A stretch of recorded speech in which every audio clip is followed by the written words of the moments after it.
The secret language of empathy.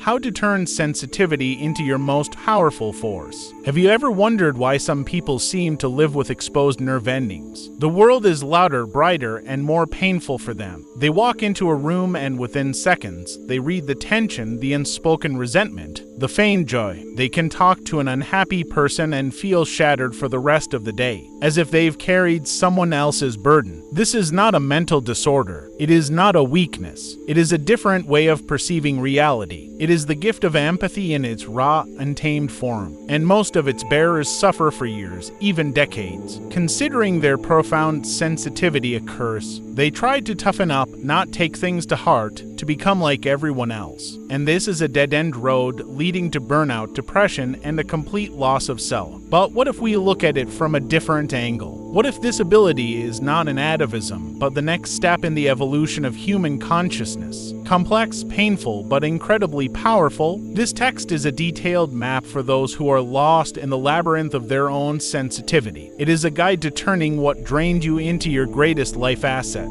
Part 1. Diagnosis.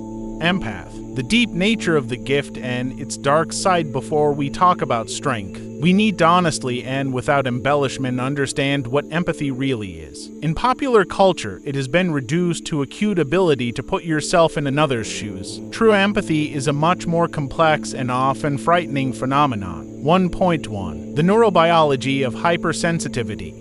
Your brain is a Neanderthal in a world of quantum computers. Your sensitivity is not just a character trait. It has clear physiological foundations. We are talking about mirror neurons, a special group of nerve cells that fire not only when you perform an action yourself, but also when you observe someone else performing it. In an empath, these neural networks are hyperactive. When you see someone in pain, your mirror neurons fire almost as if you were experiencing the pain yourself. Your brain literally simulates the other's state within itself. It sees no difference. For it, another's emotion is its emotion. This is an ancient, pre-personal survival mechanism that, in our modern world oversaturated with social contacts, has become a source of constant overload. Imagine that you are a supercomputer connected to all surrounding devices without a password or a firewall. You are downloading all their processes, all their viruses, all their unfinished tasks. The system cannot help but crash. 1.2. The three faces of burnout. How empathy consumes its bearer. The dark side of the gift manifests in three main directions that methodically deplete resources. Emotional vampirism absorption. This is the most well-known symptom. You don't just sympathize with a person, you begin to experience their emotions as your own. After a conversation with an anxious colleague, you become anxious yourself. After listening to a friend's problems, you sink into her despondency. This is not a metaphor. This is a shift in your own biochemistry.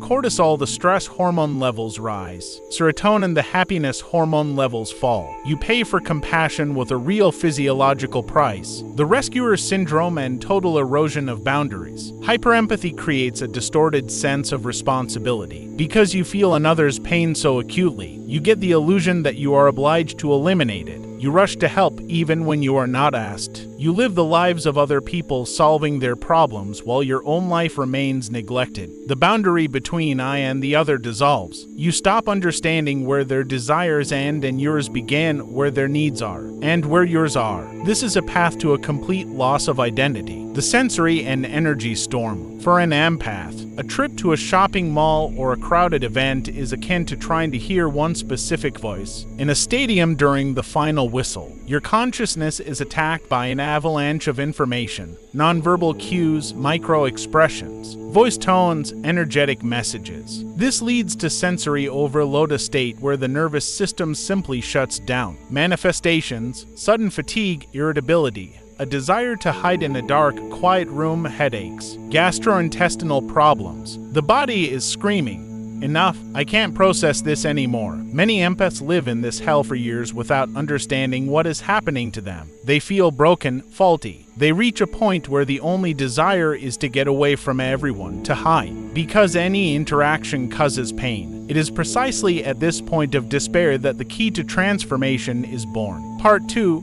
The Salvational Transformation.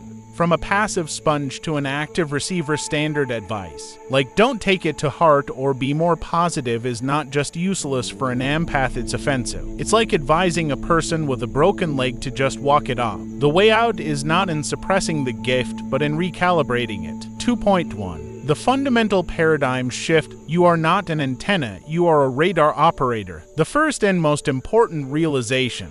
Your task is not to feel everything. Your task is to understand what exactly you are feeling and to have the tools to manage it. Imagine that your gift is not a curse but a powerful radar. The problem is that you've been using it like a simple antenna. It picks up all signals indiscriminately, and because of this, there is a deafening noise in the headphones. Your goal is to learn to be the operator of this radar, tune it to the right frequencies, cut out interference, interpret the data received. This is a transition from the state of a victim, I'm being attacked by others' emotions, to the state of a creator, I consciously tune into specific emotional channels to obtain valuable information. 2.2. The emotional detective practice. Whose feeling is this? This is the basic and most critically important skill. The moment you feel a sudden and inexplicable emotion, anxiety, sadness, anger, you need to stop and ask yourself a series of questions. 1. The question of time.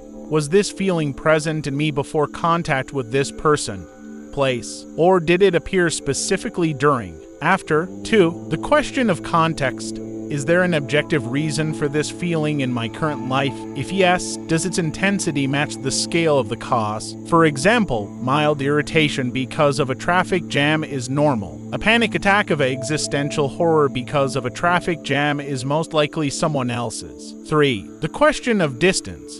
If I mentally imagine a transparent but strong energetic shield growing between me and this person, do I feel better? Does the intensity of the feeling decrease? This practice is not about getting rid of emotions. It's about identifying them. The moment you say to yourself, this heaviness in my chest is not mine, it's my partner's guilt that I'm carrying right now, you are making a revolution. You are reclaiming your power. The emotion loses its magical power over you because you have found its true owner. 2.3. The energetic membrane technique.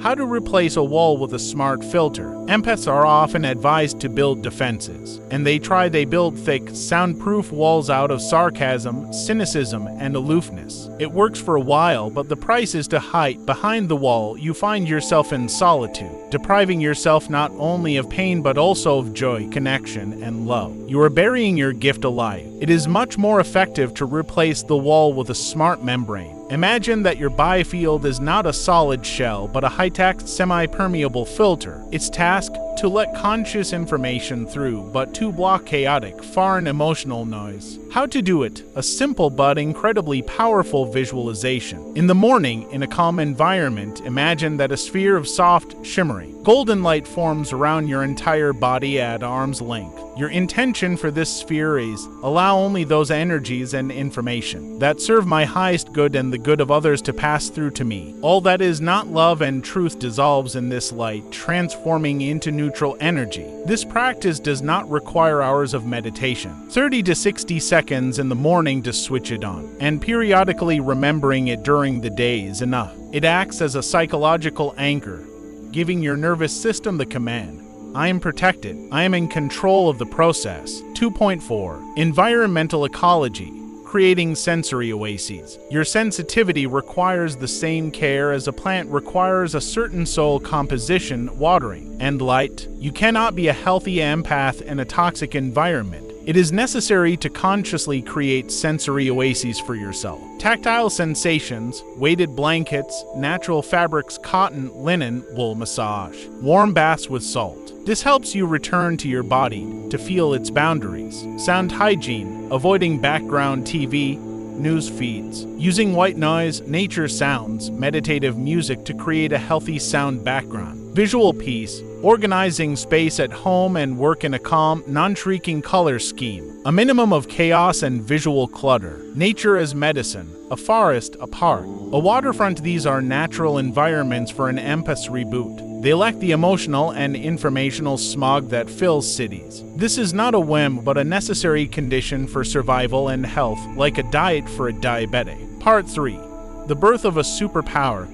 when empathy becomes your greatest asset. When you go through the recalibration process, something amazing happens. Everything that used to drain you starts working for you. Empathy ceases to be a problem and becomes a set of real superpowers in the modern world. Superpower 1. Deep, nonverbal communication. You begin to hear not the words, but the very music of the human soul. You become a virtuoso at deciphering hidden messages, double meanings, unspoken requests. In business, this allows you to sense a brewing conflict in a team long before it manifests openly. Conduct negotiations, accurately identifying pain points and true motives of partners. Be a leader who understands the needs of their employees on a level inaccessible to others. In personal relationships, this is the gift of unconditional understanding. You are able to give your partner exactly what they need, often even before they realize it themselves. Superpower 2. Animal intuition and insight. Your intuition is not mysticism. It is the result of the work of that very superpowerful processor, your brain, which, based on thousands of read nonverbal signals, gives you a ready,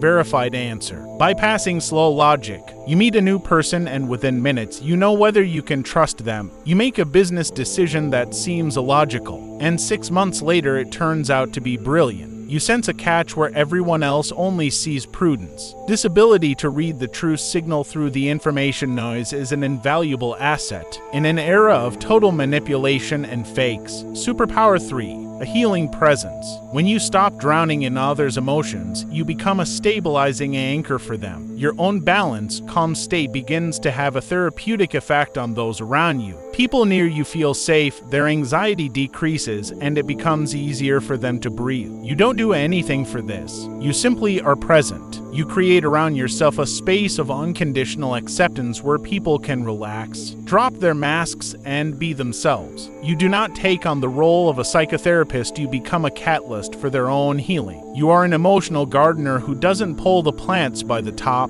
but creates fertile soil for their growth. Superpower 4.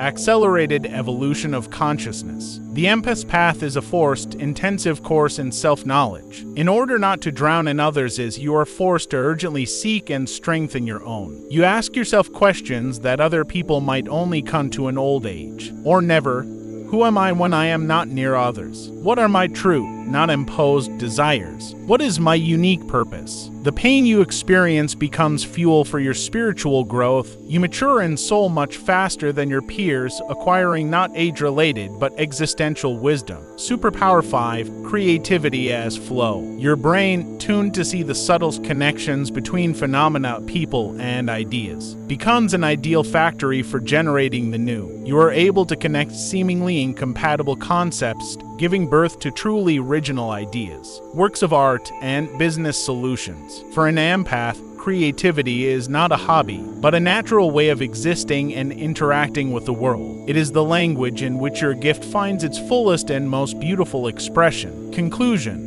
A new identity. Your sensitivity is not a defect to be hidden or corrected. It is a complex, high-tech perception system that requires a special operating manual. You have journeyed from a victim who was wounded by any external influence to the operator of a powerful radar who uses subtle signals to navigate light. You have swapped a deaf, concrete wall for an intelligent, permeable membrane that protects without isolating. The dark side of empathy was merely a harsh but necessary school. It taught you to distinguish your own from others, showed you the value of boundaries, and tempered your wool. Now this power belongs to you. You are no longer just a sensitive person. You are an architect of reality, possessing a unique tool for its deep understanding and subtle transformation. You speak the secret language of life, and now this language serves you. The time has come not just to feel. The time has come to create, to lead, and to heal. Your gift has been the key all along. Don't drop it. Use it. Subscribe to the channel The Secret Book of Light. Write in the comments if you experience the same things. How do you live with it? Until we meet again in our space.